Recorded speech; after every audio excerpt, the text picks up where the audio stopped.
You're tuning in to Nightline with me, Sabrina Zainal. News making the headlines. Police open investigation paper on Kedah MB over 3R issues. And I will personally look into civil servants' salary scheme, says PM.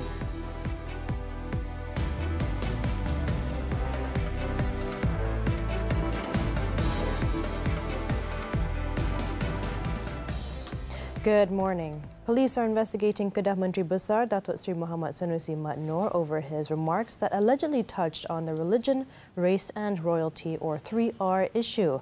This after 35 police reports were lodged against the Perikatan Nasional PN Elections Director for allegedly insulting the Sultan of Selangor during a ceramah or political talk recently. Inspector General of Police Tan Sri Razaruddin Hussein, in a special media conference at Bukit Aman, Kuala Lumpur on Thursday, said that the probe on the Kedah Menteri Besar was initiated on Wednesday and would take about 7 days to be completed. The very fast investigation yang kita akan buat sebenarnya memang tak boleh nak buat begitu cepat.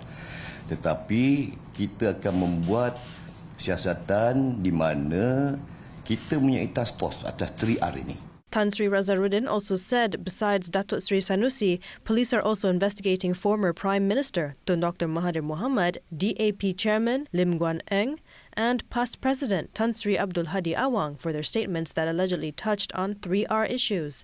In total, police have opened 61 investigation papers on the matter since March 27th last year, and they are being investigated under the Penal Code, Sedition Act, as well as Communications and Multimedia Act. Prior to this, a video clip which had gone viral showed Datuk Sri Sanusi allegedly criticizing Sultan Sharafuddin Idris Shah over the appointment of Datuk Sri Amiruddin Shari as the Selangor Menteri Besar.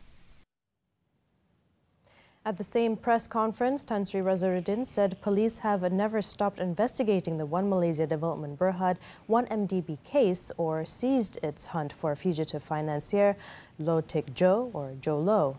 The IGP stated that following the arrest of former 1MDB lawyer Jasmine Lu Ai Swan, a close associate of Joe Low, on Friday, more arrests can be expected soon.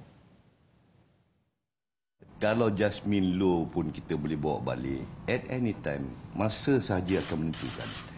Pihak polis ini tidak pernah memberhentikan apa-apa juga siasatan kita.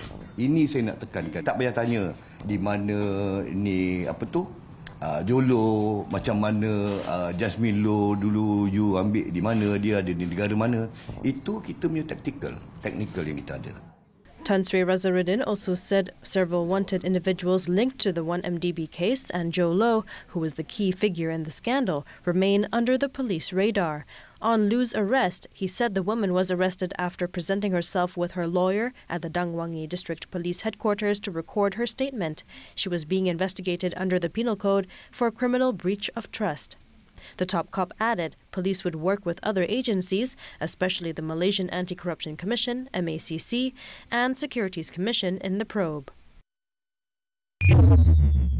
Meanwhile, the former 1MDB counsel will reveal the facts and circumstances surrounding her years away from Malaysia when appropriate. In a statement on Wednesday, Lu's lawyers said their client would give her full cooperation to expedite investigations into the 1MDB case. They also said that she has absolute trust and confidence in Malaysia's judicial and legal system.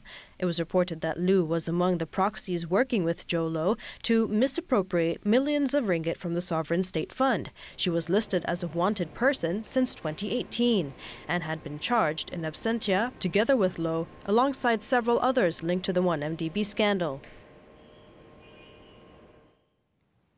Datuk Sri Anwar Ibrahim said that there will be a proposal on the table to improve the civil service salary and allowance scheme in stages according to the country's economic situation. The Prime Minister also said he will chair a committee to review the matter before the state elections take place on August 12th. Kadar upah dan alam Jawa awam itu masih dianggap rendah. Dan saya akui itu. Dan setelah 10 tahun lebih sekarang, belum ada pun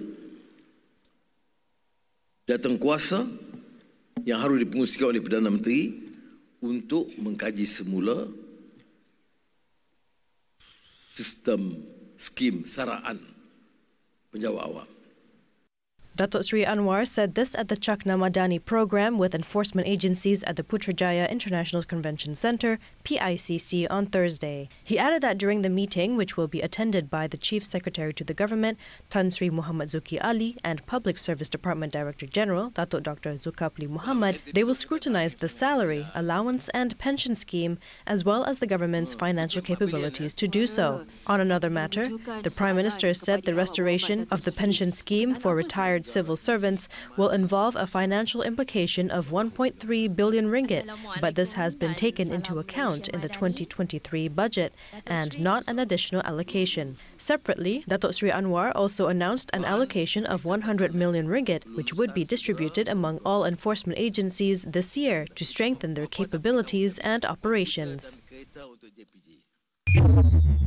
Meanwhile, Datuk Sri Anwar is scheduled to hold a virtual meeting with Tesla Chief Executive Officer Elon Musk on Friday. When are you speaking to Elon Musk? I think tomorrow. Tomorrow, Friday. Friday, yeah. The Prime Minister gave the brief confirmation when asked by the media about the meeting at the PICC on Thursday. Datuk Sri Anwar first broke the news last Friday, saying that he would be holding a meeting with Musk this week to explore ways for the electric car giant to further investments in Malaysia. On March 1st, Investment, Trade and Industry Minister Datuk Sri Tengku Zafrul Abdul Aziz said his ministry had approved Tesla's application to import battery electric vehicles, BEV, into the country. He added that Tesla would establish a head office in Malaysia, as well as introduce its service centres and establish its supercharger network in the country. Consumer demand, along with currency exchange factors, have caused the food import bill to rise to 62 billion ringgit a year compared to 48 billion ringgit before. Deputy Prime Minister Datuk Sri Ahmad Zahid Hamidi said that the country cannot be reliant on food imports in the long term, as it could lead Malaysia to bankruptcy. We need to have our own local product, agro product, as I mentioned in our speech. Yeah. How soon can we see the results? I think it will take some time, at least 5 years, But we have to start something somewhere. Datuk Sri Zahid said this after witnessing the signing of a Memorandum of Understanding, MOU, between Southeast Johor Development Authority, Kejora, and Malaysian Agricultural Research and Development Institute, MARDI, which was also witnessed by Agriculture and Food Security Minister Datuk Sri Muhammad Sabu. Datuk Sri Zahid, who also chairs the Cost of Living Implementation and Monitoring Committee, stressed that all ministries, as well as government departments and agencies, must focus on the issue of food security and ensure domestic demands are met. By focusing on local food production, Malaysia will not only reduce its food import bill, but also be able to stimulate the domestic economy. Datuk Sri Muhammad Hassan has revealed that there was an effort to buy out Farmaniaga Berhad at a low price through the country's top leadership. The Defence Minister said following this, he had to take the necessary steps to ensure that the buyout did not happen and vehemently denied any parties that wanted to purchase Farmaniaga. Hampir saja Farmaniaga hilang dia punya concession. Tahu? You tanya Datuk Nazim, you tanya Wakil MI. I'm telling you, bukan senang. Ya. Sampai ada orang sampai buat bidding melalui pemimpin tertinggi nak beli syarikat kita, nak beli murah-murah. Ya. Macam-macam.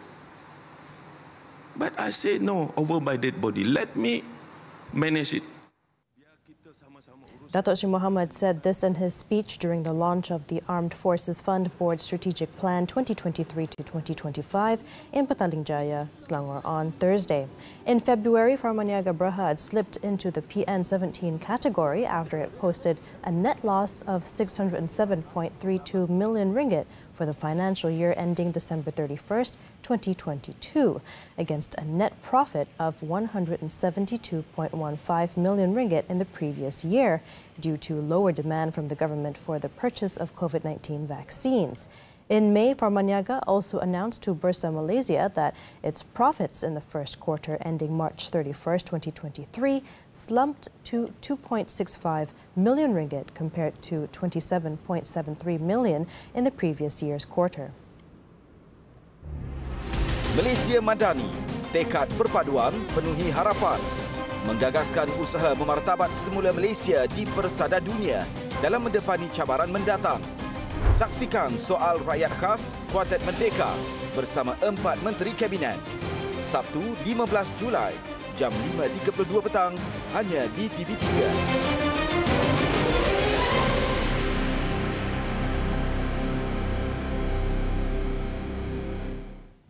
The Education Ministry, MOE, is planning to rebrand Form 6 colleges to MOE pre-university colleges.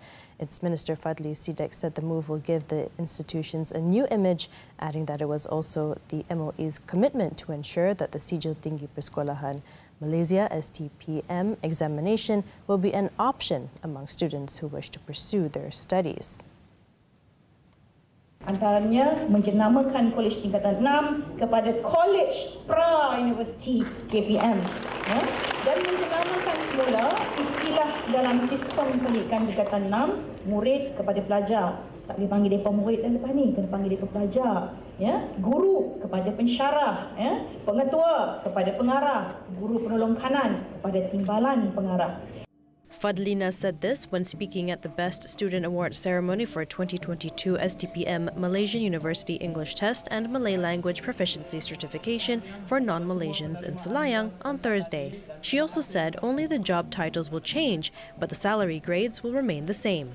In addition, the MOE is also working to increase the number of Form 6 teachers and has granted autonomous power to the principals of Form 6 schools, effective immediately, to relax the conditions for the entry of students.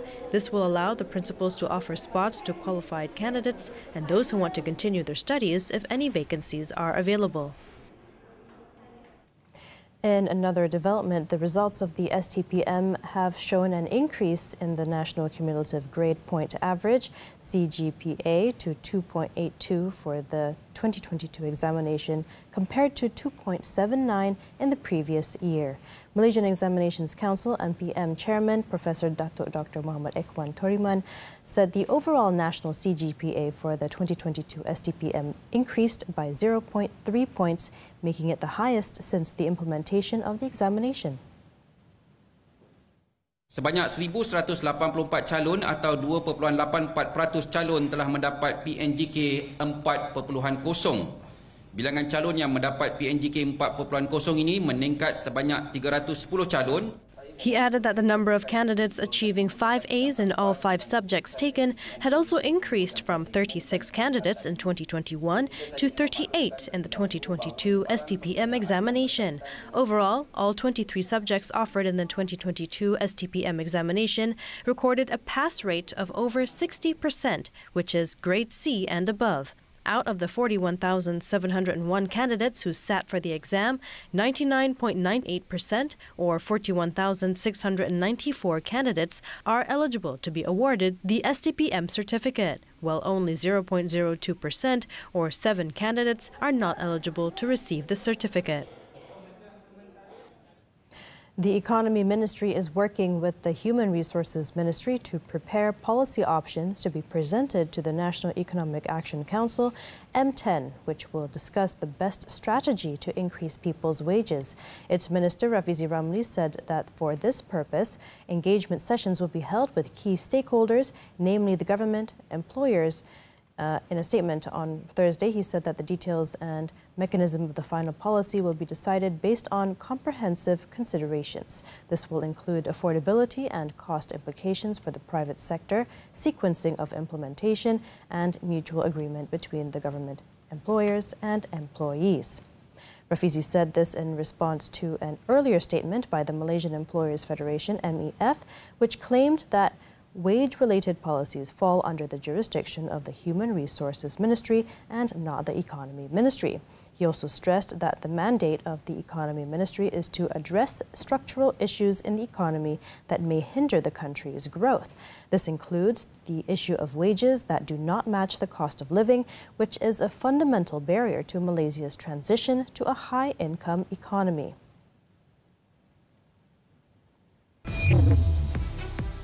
Coming up after this breather, Pita fails in bid to be Thai PM.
Limjaroenrat, the leader of the Progressive Party that won the most votes in Thailand's general election, has failed in his initial bid to become the country's next prime minister.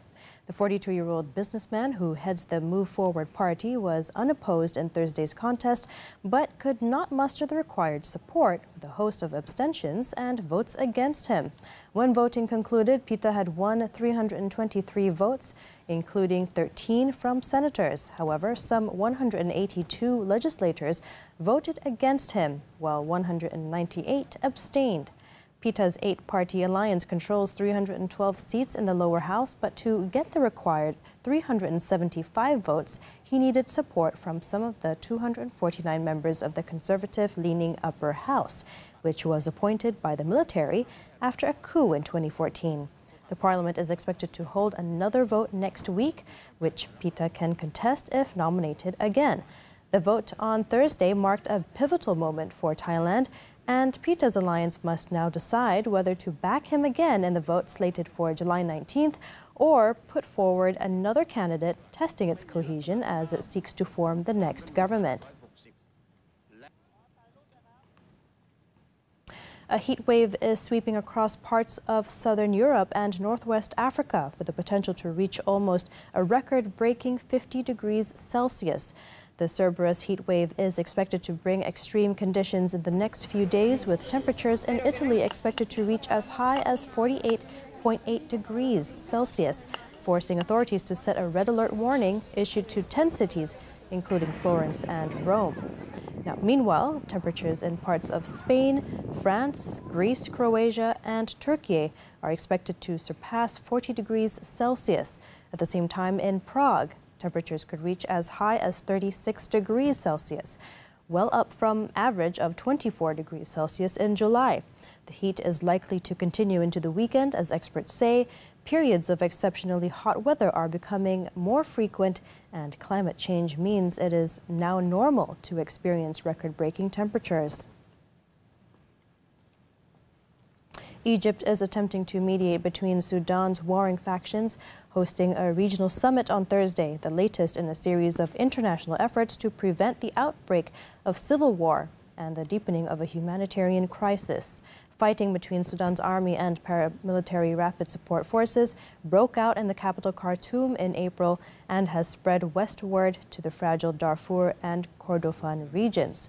This has since resulted to more than 1,000 civilians' death and 3 million others to be displaced, which warns of a growing hunger crisis. The United States and Saudi Arabia had previously negotiated a series of ceasefires, but suspended talks after violations. Earlier this week, Ethiopia hosted a regional East African summit, but the army boycotted, claiming Kenya, the lead sponsor, was biased. Egypt, which has historically close ties with the Sudanese army, invited Sudan's neighbors to the Thursday summit.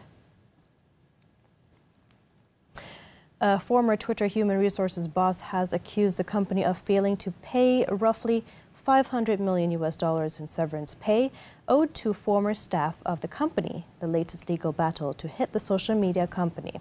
The lawsuit accuses Twitter and Elon Musk of violating a federal law regulating employee benefit plans.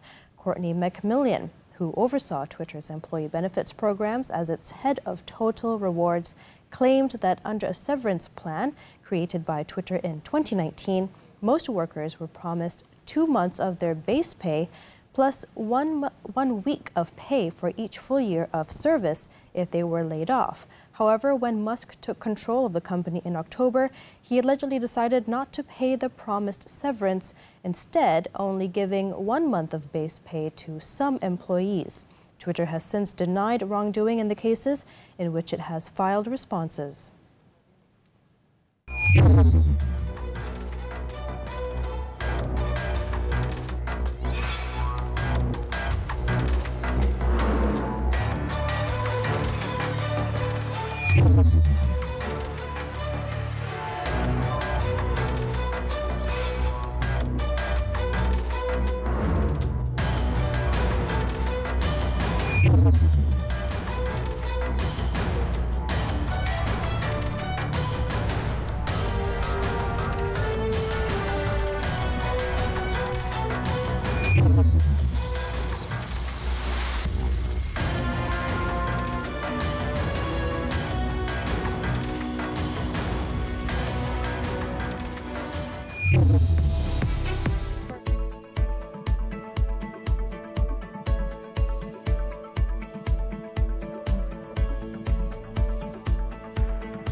Tennis, the 2023 Wimbledon Championships.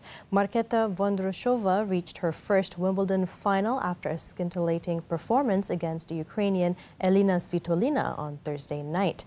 Vondrousova claimed a 6-3, 6-3 victory in just an hour and 14 minutes to become the first unseeded woman in the Open era to reach the Wimbledon final. It was an inspired performance from the 24-year-old Czech star, who rose to the occasion on center court and got the better of her opponent with a potent mix of speed, spin and power to reach the second Grand Slam final of her career. Currently ranked world number 76, Vondrousova was given a wild card to compete at this year's Wimbledon, and her incredible run included wins over 4 Grand Slam champions: Venus Williams, Sofia Kenin, Victoria Azarenka and Iga Swiatek. In the men's event, Carlos Alcaraz beat fellow young gun and childhood friend Holger Rune to reach the Wimbledon semi-finals for the first time. World number 1 Alcaraz and 6th seed Rune played doubles together when they were 14, and now the duo were the first men under 21 to face each other in a Wimbledon quarterfinal in the Open era. It was the first time they had met at a Grand Slam, the start of a rivalry which could last for 10 or 15 years, and it was the Spaniard who came out top with a 7-6, 6-4, 6-4 victory on center court. Alcaraz will play Russian third seed Daniil Medvedev, who beat him in the second round 2 years ago, when he really was a novice on grass in the semi-final. World number 3 Medvedev came back from a set down to beat unseeded American Christopher Eubanks in thrilling 5 sets, 6-4, 1-6, 4-6, 7-6, 6-1, and reach his Wimbledon semi-finals. Eubanks looked set to once again punch above his weight in southwest London after leading the 2021 US Open champion 2-1 going into a 4th set tie break. Medvedev, however, pulled himself together to win the tie break and then raced through the decider 6-1. Man sentenced to 72 years imprisonment. The details after this short break.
Datuk Sri Anwar Ibrahim's political secretary, Ahmad Farhan Fauzi, on Thursday lodged a police report against 3 individuals for making and spreading false and defamatory statements against the Prime Minister.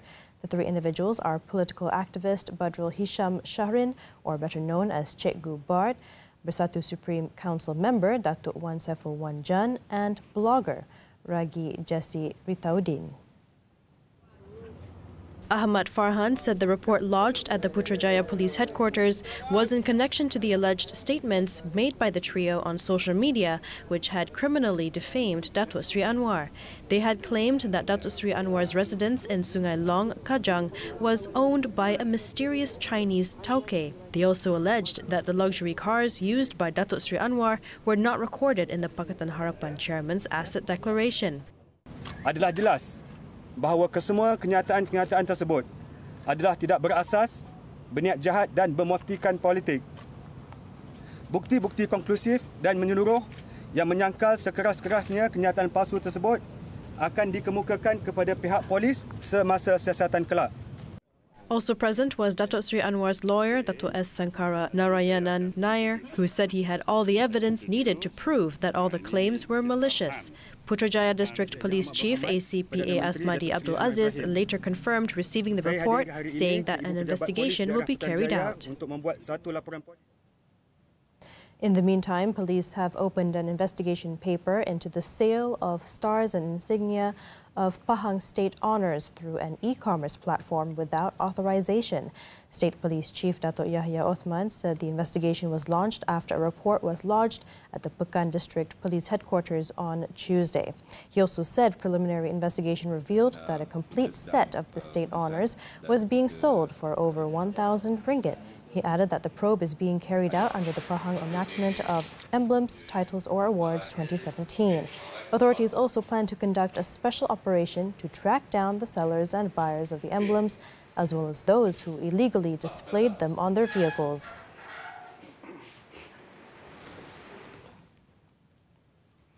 In Johor, a 46-year-old man was sentenced by the Muar Sessions Court to 72 years in jail and 30 strokes of the cane for raping his 14-year-old daughter. Judge Abu Bakar Manat was seen wiping his tears when the facts of the case was read out to the accused, who pleaded guilty to all charges against him. The man, who worked as a masseuse, was charged with 3 counts of committing sexual intercourse with his daughter on June 22nd, June 26th, and July 3rd at a house near Sri Medan, Batu Pahat. The offence under the Penal Code carries a maximum prison sentence of 30 years and whipping upon conviction. The judge handed down a jail sentence of 24 years and 10 lashes for each of the charges. However, he ordered the jail sentence to be run concurrently.